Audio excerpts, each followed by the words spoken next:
Pensez à la tragédie de la vie familiale du prophète Osée. Pensez à Ézéchiel. Le Seigneur lui a enlevé sa femme en un instant. J'avais parlé au peuple le matin, et sa femme mourut le soir. Le lendemain matin, je fis ce qui m'avait été ordonné, Ézéchiel 24, 17. Le Seigneur lui a dit, soupire en silence, ne prends pas le deuil des morts. Attache ton turban, mets ta chaussure à tes pieds, ne te couvre pas la barbe. Ézéchiel 24, 18. Le Seigneur a permis ce chagrin de cœur et lui a demandé d'agir de telle et telle manière. Pourquoi? Ézéchiel était un prophète. Il devait incarner son message et celui-ci était le suivant. Israël, l'épouse de Dieu, est perdue pour Dieu, morte pour Dieu, et Israël n'y prend point garde. Le prophète devait l'expérimenter dans sa propre vie.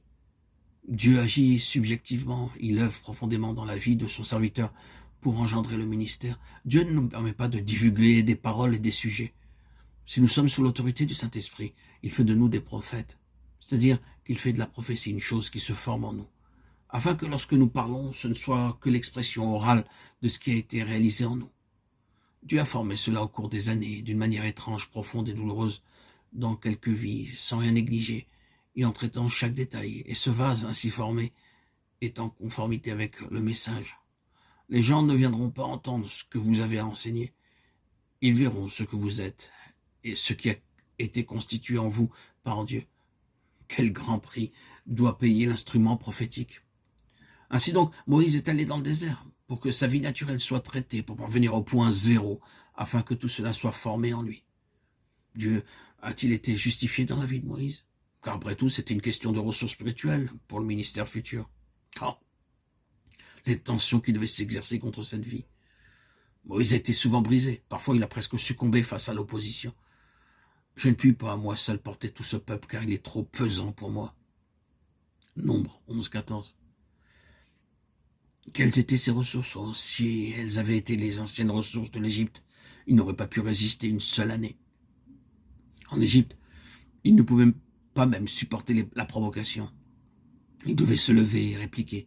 Il avait été brisé moralement et spirituellement par ce petit courant qui s'était manifesté 40 années auparavant. Que pouvait-il faire avec ces rebelles? Combien de temps pourrait-il les supporter encore?